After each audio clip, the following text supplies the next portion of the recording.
नमस्ते, आस्था है ज्ञान चैनल में आपका स्वागत है। सिंदूर को महिलाओं के श्रृंगार का एक हिस्सा माना जाता है। खास तौर पर हिंदू धर्म में सिंदूर को केवल श्रृंगार की वस्तु के नज़रिए से ही नहीं देखा जाता, बल्कि इससे जुड़ा एक धार्मिक पक्ष भी है। हिंदू महिलाएं शादी के बाद अपनी मांग में सिंदूर भरती है, जो उनके सुहागन होने की निशानी होती है। इसे पति की उम्र से भी जोड़कर देखा जाता है। ऐसे में सिंदूर से जुड़े कई अंधविश्वास भी है। विशेष तौर पर सिंदूर के गिरने, बिखरने या फैल जाने से जुड़ी कई शुभ एवं अशुभ बातें प्रचलित है। इसीलिए हमने इस विषय पर बहुत जोर दिया है कि सिंदूर का गिरना शुभ होता है या अशुभ। तो जानिए क्या होता है, इसके शुभ अशुभ के प्रभाव कौन कौन से हैं। तो पहला, नाक पर सिंदूर गिरना।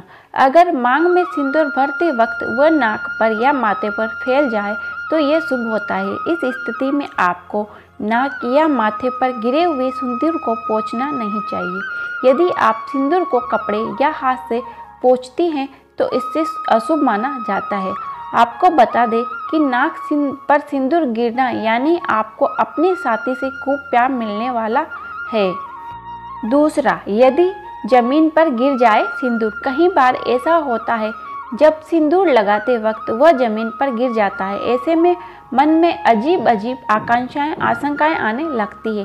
धार्मिक नज़रिए से अगर आपके हाथ से सिंदूर दानी छूट जाती है और जमीन पर गिर जाती है तो इसे अशुभ माना गया है। वहीं अगर जमीन पर रखे सिंदूर की डिब्बी हाथ लगने से गिर जाती है तो सिंदूर फैल जाता है, तो यह अशुभ घटना नहीं है।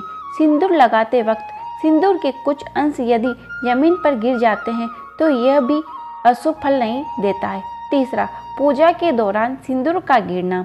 पूजा के दौरान अगर आपके सिंदूर गिर जाए या फिर अपने आप ही जमीन पर फैल जाए तो यह संकेत होता है कि आपको जल्द ही कोई अशुभ समाचार प्राप्त होने वाला है। इस स्थिति में पति पत्नी के मध्य बड़ा झगड़ा भी हो सकता है। 4, पैरों पर सिंदूर का गिरना। अगर जाने अनजाने में सिंदूर लगाते वक्त आपके पैर पर सिंदूर का कुछ अंश गिर जाए तो यह न तो शुभ होता है और न ही अशुभ, मगर यह स्थिति संकेत देती है कि आपको अपने साथी के साथ जल्द ही लंबी यात्रा पर जाने का अवसर प्राप्त होगा। अब यह यात्रा सुखद भी हो सकती है और दुखद भी। 5वां, कुंवारी लड़की पर सिंदूर गिरना। कुंवारी लड़की पर सिंदूर गिरना हर सूरत में शुभ होता है। खास तौर पर अगर शादी योग्य किसी लड़की के ऊपर सिंदूर गिरता है तो ऐसा होने पर उस कन्या का जल्दी विवाह हो जाता है। हिंदू धर्म में कहीं कहीं यह परंपरा भी देखी गई है कि बहन की शादी के वक्त अगर कुंवारी छोटी बहन मांग भरने की रस्म में दुल्हन की मदद करती है तो वो उसका जल्द ही विवाह हो जाता है। इन बातों का भी रखें ध्यान। पहला, कभी भी शाम के वक्त अपनी मांग न भरें। अगर आपको मांग भरनी है तो सुबह के वक्त ही यह काम करें।